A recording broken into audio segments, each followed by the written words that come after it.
안녕하세요, 레알맨 여러분. 엠다사가드입니다.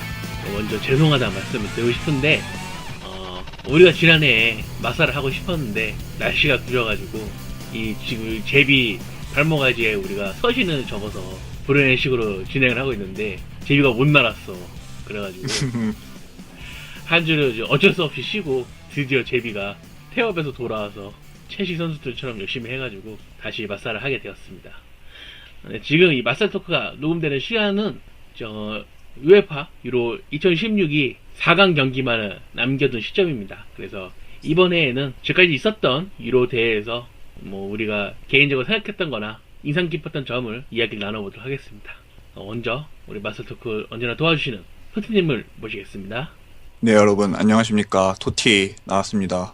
앞서서 그동안 비가 많이 왔던 점에 대해 이야기해 주셨는데, 지금도 저희가 지금 녹음하는 이 시점에도 비가 보슬보슬 내리고 있어요. 어떻게 좀 녹음 환경이 이렇게 쾌적한지는 모르겠는데, 아무튼 오늘 또 유로를 가지고 쌀가운님과 제가 한번 열심히 이야기해 보도록 하겠습니다.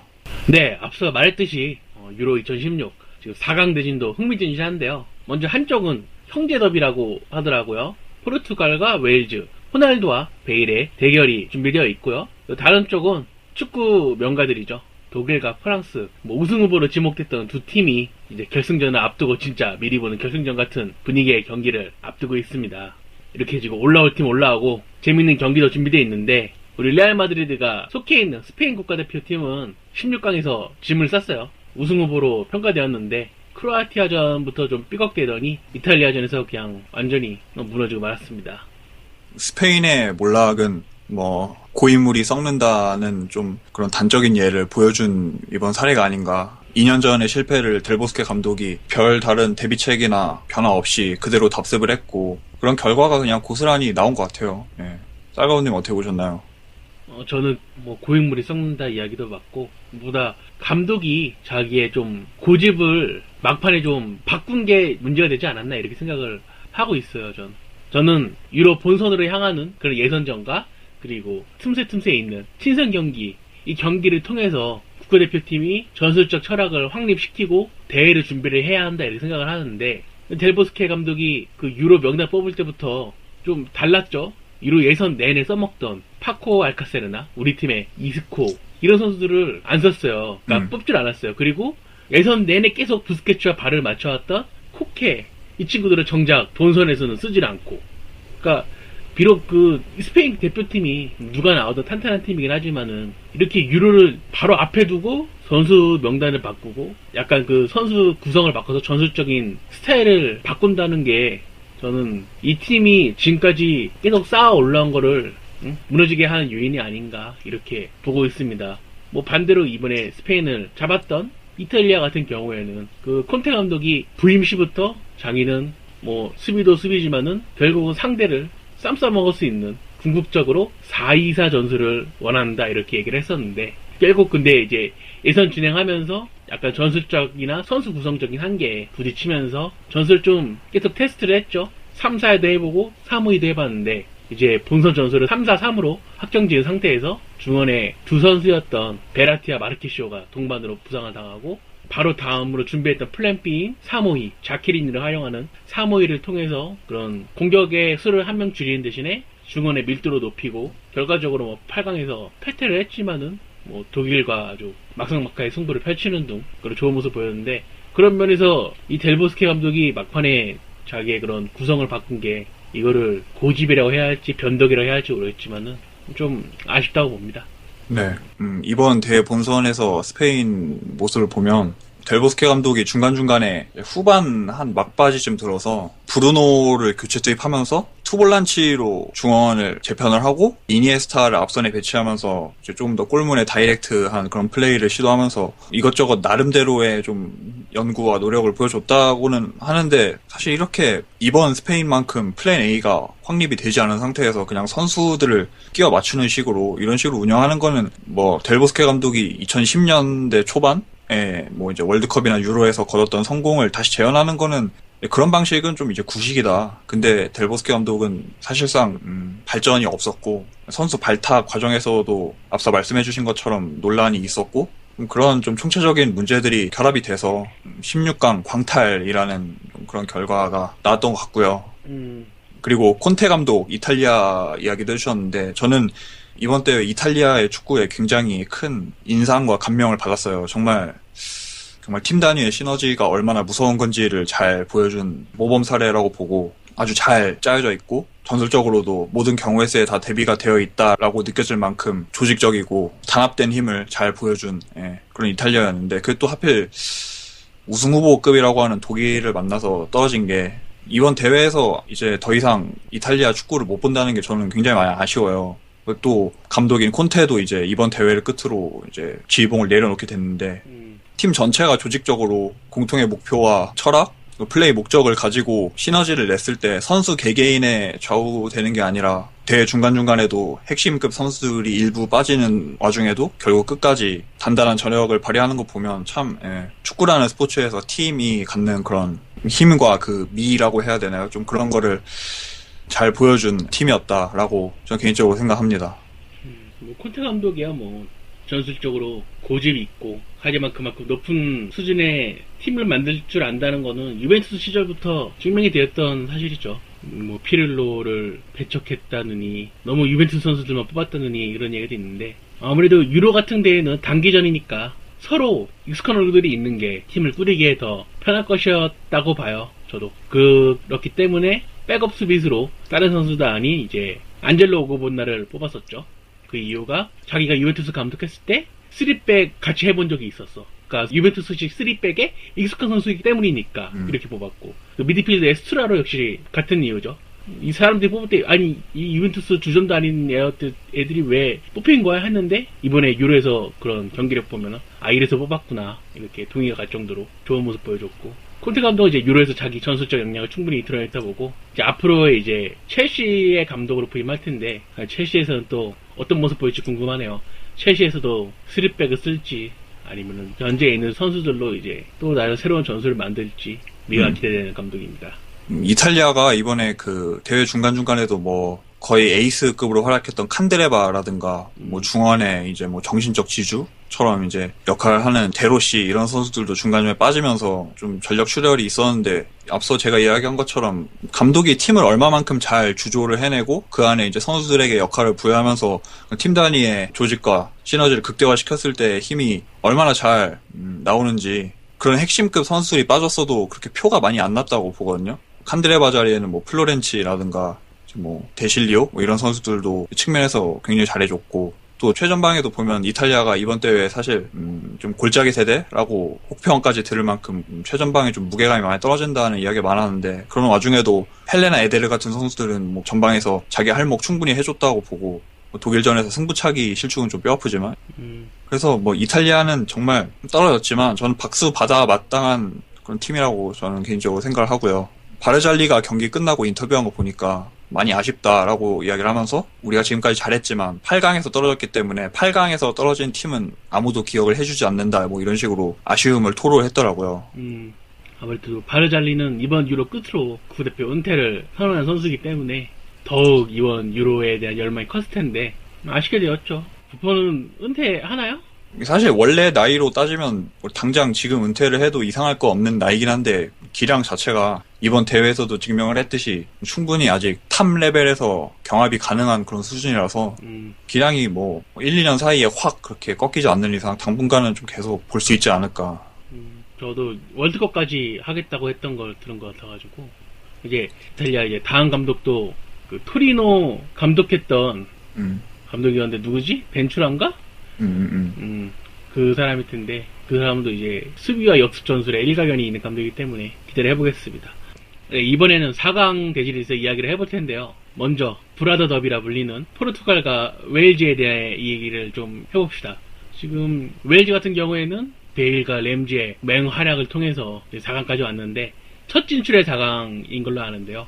이번에 램지가 경고 누적으로 나오지 못해요. 그게 좀 변수일 것 같고 포르투갈 같은 경우에는 지금 적당한 원톱감이 없기 때문에 나니가 톱에 격하는 경우도 있고 호날두도 톱에 서는 경우도 있고 지금 거의 개판 수준인데 이 팀이 이제 웨일즈 전까지 얼마나 또 공격적으로 날카로워지는지가 문제일 것 같아요. 대회 내내 그런 빈곤한 득점력 호날두가 그 헝가리전에서 맹활약하면서 어떻게든 올라오긴 했지만은 호날두 역시도 본선에서의 페널티킥 실축도 한 번 있었고요. 그리고 승부차기는 넣었지만은 득점력이나 골 결정력, 빈곤으로 경기를 스스로 어렵게 끌고 가기도 했고요. 네. 웨일스가 제가 앞서 이야기했던 그 이탈리아처럼 잘 조직되고 아주 플레이 목적이 뚜렷한 팀? 그의 축소판이라고 저는 생각을 해요. 뭐 이탈리아는 8강 떨어졌고 웨일스는 4강인데 뭐 축소판이라고 하면 좀 그렇지만 사실 이변이라면 이변인 팀이잖아요. 충분히 웨일스는 첫 유로 본선이고 선수들의 이름값도 그렇게 뭐 뚜렷하지 않고 약체로 분류됐던 그런 팀이 여기까지 올라온 게 놀라운데 저는 웨일스가 좀 이번 대회에 정말 일을 낸 김에 마침표를 좀 찍어줬으면 좋겠어요. 전 웨일스가 결승 가서 그냥 우승했으면 좋겠어요. 저는 애슐리 윌리엄스가 버티는 이 5백 그리고 앞선에 조 레들리와 앨런 램지 이 세 명의 축 그리고 최전방에 베일이 진두지휘하는 스피디하고 파괴력 넘치는 역습까지 정말 이 팀은 이번 대회에서 정말 보는 재미가 있는 그런 팀인 것 같거든요. 웨일스는. 호날두 팬이 많은 포르투갈에 이런 얘기하면 좀 그렇지만 포르투갈보다는 저는 개인적으로 웨일스에 조금 더 마음이 가네요. 사라우님 어떠신가요? 그래도 좀 사람이 원래 언더독을 응원하는 그런 경향이 있기 때문에 웨일즈를 마음이 가는 쪽이죠. 저도 뭐 웨일즈가 뭐 이변의 팀이라고 해도 다시 선수 몇몇 뜯어보면은 다 소속팀에서 맹활약하고 있고 뭐 프리미어리그에서 거의 주전으로 뛰는 그런 선수들이 많기 때문에 사실 그렇게 무시할 팀은 아니었죠. 근데 워낙 그런 과거적으로 선수들이 안 좋았고 역사적으로 계속 봐도 뭐 다들 안 좋은 시기에 뭐 게리 스피드나 크레이그 벨라미 이런 한 명의 에이스급 선수들이 끌고 가는 그런 모양새를 자주 보여줬기 때문에 이번 웨일스도 그 축구를 잘 모르는 사람들이 보면은 베일 원맨 팀이다 이렇게 생각할 수도 있을 거라고 봅니다. 하지만 어느 선수들 그런 개인 기량이 이제 상당한 수준까지 올라온 팀이고 또 저는 좀 그 첫 묶음을 잘 묶었다 생각해요. 슬로바키아 팀이 그렇게 쉬운 팀이 아닌데 그 팀 상대로 승리를 거두면서 선수들이 이제 확 오르면서 이제 여기까지 오게 됐고 뭐 대진운도 좀 있었고 그렇게 보는데 포르투갈하고 경기하면은 베일과 호날두의 대결뿐 아니라 페페가 약간 좀 모상태가 안 좋아서 훈련 쉬었다는 이야기가 있는데 페페와 뭐 애슐리 윌리엄스의 두 수비 리더 간의 대결도 있고 그리고 개인적으로는 포르투갈 공격 작업이 너무 답답해서 어떻게 꾸려올지 궁금해요. 뭐 주앙 마리오라던가 안드레 고메스 이런 선수 있고 또 결정적으로 이번에 준결승전에는 경고능적으로 출전 못하는데 윌리엄 카르발류 이 선수들은 지금 이번 유로 통해서 거품 쫙 빠졌죠. 앞으로 이제 윌리엄 카르발류가 걔 좀 오라는 그런 포장글이 진짜 보기만 해봐가지고 너무 못하더구만. 걔 꼭 와야 한다며 그 램에서 한 2년을 본 것 같아 그런 글을. 와서 스페셜 안 보고 이거 보니까 국제대회에서 죽을 써 얘가. 그래서 그 페르난도 산토스 포르투갈 감독이 이제 미드필더진을 어떻게 꾸리고 나와서 공격 작업을 어떻게 시도할지 그게 좀 궁금할 것 같아요. 그게 포르투갈 승리의 열쇠가 될 것 같기도 하고. 이번 대회를 전체적으로 관통하는 핵심 중에 하나가 이건 그냥 제가 생각하는 건데 앞서 우리가 이야기한 뭐 이탈리아, 웨일스도 그렇고 뭐 떨어지긴 했지만 아이슬란드나 뭐 헝가리 이런 팀들 이렇게 보면 공통된 분모가 뒷문을 굳게 걸어 잠그고 몇몇 돌격대장들을 활용하는 그런 역습 이런 기조로 이제 운영을 하는 그런 팀들이 강팀들 상대로 이제 일격을 꽂으면서 좀 드라마를 연출하는 좀 그런 경우가 많은 것 같아요. 그 뭐 웨일스는 뭐 앞서 이야기한 에이스인 베일이나 램지가 있고 뭐 이탈리아에는 돌격대장 역할을 하는 선수가 뭐 자케리니, 에데르 이런 선수들이 있었고 또 헝가리에는 주자크 이런 선수들 이런 이제 공격적으로 아주 코어 역할을 해줄 수 있는 흔히 이제 뭐 클러치 능력이라고 하죠. 이런 게 백분 발휘가 되면서 언더독의 반란 같은 그런 헤드라인도 많이 나오고 있고요. 예. 스페인이 떨어진 것도 그렇고 벨기에 뭐 이런 경기를 주도하면서 이제 중원에서 점유를 아주 높은 빈도로 가져가면서 상대를 이제 무기력하게 말려주기는 이런 2000년대 말부터 10년대 초반까지 축구의 헤게모니를 장식했던 그런 축구의 기조가 이제는 완벽한 해답은 아니다라는 거를 좀 보여준 그런 대회가 아닌가 싶어요. 또 저희가 이번 회차에 언급은 안 하지만 코파 우승한 칠레도 그렇고 좀 선이 굵직굵직하면서 많이 뛰고 수비적으로 색깔이 짙은 그런 축구를 하는 팀들도 이런 메이저 대회에서 역사를 쓸 수 있다는 게 또 축구의 고무적인 변화가 아닌가 싶습니다. 사실 그런 국제대회에서 완벽한 팀워크가 요구되는 그런 점유율 축구가 구현하기 어려운 편이죠. 그 대신에 이제 선수들을 이제 갈아 넣는 그런 전술이 유행을 했죠. 국제대회에서는. 그 지난 월드컵에서 바날 감독의 네덜란드처럼 모든 선수들이 공격과 수비에 임하는 그런 토탈 사커, 선수들 생명 깎아먹는 그런 축구는 뭐라고 할까요? 그런 점유율 축구는 뭐 이렇게 좀 어설프게 준비한 팀들 상대로는 잘 먹히죠. 그래가지고 네덜란드가 좋은 성적 거뒀고요. 그리고 이번 유로를 통해서는 아틀레티코 마드리드 촐로 시메오네 감독이 그렇게 구현을 하고 있는 버스 세우는 전술이 이제 유행을 하고, 과거에는 그런 점유율 축구를 극대화하기 위한 제로톱 전술이 유행을 했지만은 이제 이번 유로를 통해서는 좀 더 턴이 굵은 역습 축구에 용이하도록 2명의 공격수를 놓는 투톱 전술이 크게 재미를 보고 있죠. 그렇게 이제 국제대회에서도 그런 현대 축구의 트렌드가 즉각 반영되는 것이 재밌는 것 같아요. 마찬가지로 투톱을 통한 역습을 지금 프랑스가 지루와 그리즈만을 통해서 이렇게 쏠쏠히 재미를 보고 있는데, 그런 면에서 약간 이제 점유율 축구를 하는 즉 유로 4강 팀 중 마지막 팀인 독일이 어떻게 버텨낼지 기대가 되고 있습니다. 이것도 지나간 얘기지만 델보스케가 레브를 좀 본받았어야 돼요. 레브는 유로 예선이나 지난 2년 동안 뭐 친선전 이런 것들 통해서, 그러니까 기본 기조는 포백이지만 이탈리아전처럼 이런 3백 전술 이게 갑작스럽게 나온 게 아니란 말이죠. 중간중간에도 이제 시험을 하면서, 이게 제가 알기로 이제 펩의 그 전술에 본인이 영감을 받아서 대표팀에 차용을 했다고 알고 있는데, 이런 식으로 상대에 따라서 팀이 유연하게 이렇게 대응을 할 수 있어야지, 델보스케처럼 그렇게 뭐 옛날에 성공 거뒀다고 해서 그것만 주구장창 파면은 이런 식으로 진짜 메이저 대회에서 결과도 안 좋고, 사실 떠나는 모양새 자체가 그렇게 좋지가 않잖아요. 지금도 뭐 외신에서도 그렇게 따뜻한 안녕을 하는 그런 분위기도 아니고. 그래서 뭐 지나간 얘기는 뭐 접어두고, 이제 남은 대회 최대 빅매치인 우승 후보 영순위 독일과 개최국 프랑스의 대결에 대해서도 간단하게 한번 짚고 넘어가보면 좋을 것 같아요. 그냥 이거는 뭐 객관적인 전력도 뭐 물론 차이가 어느 정도는 나겠지만, 이런 경기는 사실 그냥 운 좋은 팀이 올라가는 거 아닌가요? 레알도 챔스 4강에서 운도와서 결승 갔죠. 근데 그러기에는 두 팀의 수준이 너무 높아서 이탈리아와 독일전 이런 느낌처럼 흘러갈 수도 있고, 이번 유로에 백미가 되는 경기가 될 거라고 봅니다.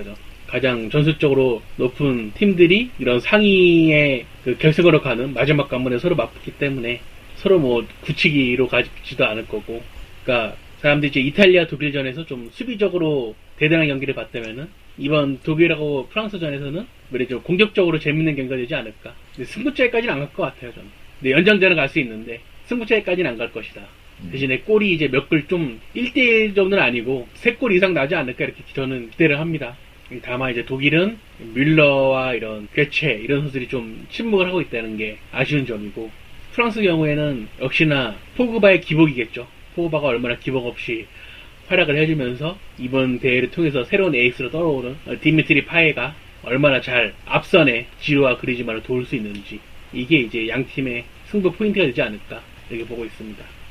네, 그러면 이쯤에서 4강 대진까지 확정이 된 시점에 예상 우승팀 그리고 예상 득점왕에 대해서 이야기를 해봅시다.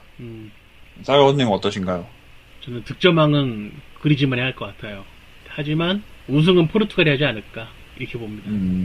토티님께서는? 저는 앞서 이야기한 것처럼 우승은 제 개인적인 소망까지 담아서 웨일스가 할 것 같고 또 했으면 좋겠고요. 득점왕은 웨일스 우승에 맞게 베일 하겠습니다. 베일 매니아셨네, 이분이. 이런 식으로 정말 그 뇌리에 각인이 될 만큼 아주 완성도 높은 축구를 보여주는 팀은 그에 합당한 보상을 받아야 됩니다. 네, 그럼 이제 우승팀과 득점왕 예측까지 해봤으니 이번 유로 이야기는 여기서 마치도록 하겠습니다. 네, 그럼 이번에는 회원분들 생각을 알아보는 댓글을 한번 읽어보도록 하겠습니다. 지난해에는 이적 시장과 선수 구성에 대해서 이야기를 나눠봤는데요. 먼저 대게아님께서 벚꽃이 떨어져도 벚나무는 그대로이다 더니 코엔트라가 믿자라고 이런 정신없는 댓글 달아주셨고요. 그리고 사니케르님께서 연봉 도둑이라고 몇몇 선수를 꼬집어서 좀 나갔으면 좋겠다 이렇게 댓글을 달아주셨습니다.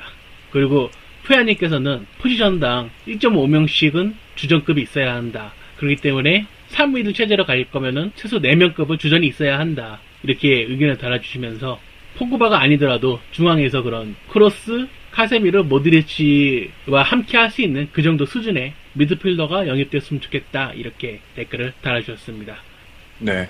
다음으로 김소연님께서 남겨주셨는데 포그바 영입은 과유불급이다. 대신에 캉테 영입을 절실하게 원한다고 하셨고, 모라타 정도면 우리 유스기도 하고 경쟁에 의지가 있다면은 백업 정도로 남겨보는 게 괜찮다고 하셨고요. 마르셀로 백업 자리가 나초를 후보로 썼으면 좋겠는데 뭐 이적설이 나고 있고 해서 좀 어려운 문제인 것 같다라고 말씀을 해주셨습니다. 그 다음으로 라울 곤살레스님께 남겨주셨는데, 코엔트랑을 남겼다가 뭐 마르셀로가 그 자리까지 이제 무리해서 뛰다가 이제 완전히 비어버리는 그런 최악의 상황이 발생할까봐 두렵다고 해주셨고요. 포그바를 영입 못한다면 캉테는 무조건 영입하고, 또 공격수 자리에는 뭐 레반도프스키 같은 선수를 못 산다면 모라타를 남기는 게 좋다라고 해주셨고요. 캉테도 안 된다면 요렌테를 카세미로와 로테이션을 하면서 하는 것도 방법이다라고 남겨주셨습니다. 그 다음으로 치치리치님께서 남겨주셨는데, 처음엔 모라타도 의아했었는데 유로에서 골 넣고 여기저기서 탐내니까 좀 긴가민가 하다. 하메스코는 개인적으로 하메스의 손을 들어주고 싶다.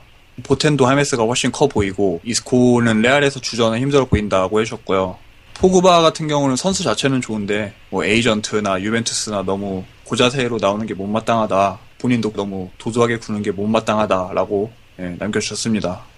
로스블랑코스님께서 지금 브라질에서 뜨고 있는 가비골, 가브리에우 바르보사나, 지금 레알 마드리드 이적설이 돌고 있는 가브리에우 제수스 이야기가 돌고 있는데, 제 의견을 물어보셨는데, 루카스 시우바가 브라질 리그 최고의 선수였는데 지금 여기 유럽 와서 어떤 꼴할지 생각하면은 아실 것 같습니다. 저는 이 브라질에서 데려온다면은 거의 브라질에서 더 이상 누구도 대적할 수 없는 거의 펠레급의 신앙을 받는 이 정도의 선수가 아니면은 저는 믿지 않습니다.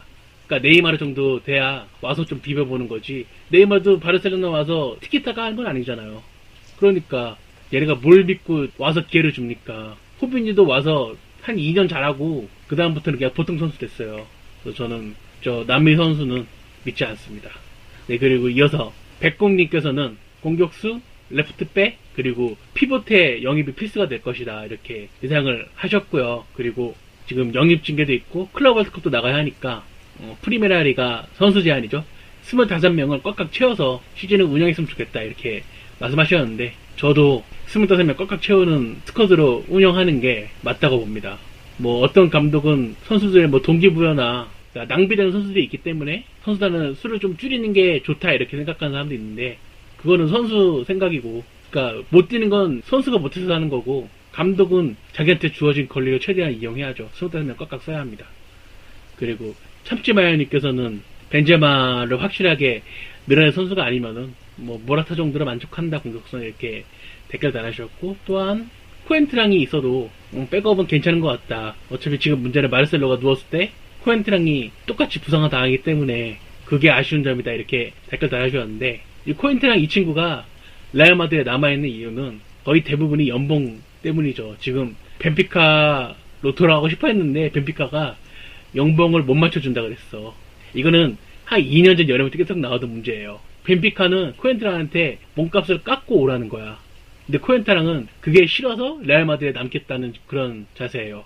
이제 저는 이 선수가 지금 레알 마드리드에 보이는 애정이 제실되다고 느껴지지 않고, 이런 선수를 레알 마드리드에서 쓸 필요가 없다, 이렇게 보고 있습니다.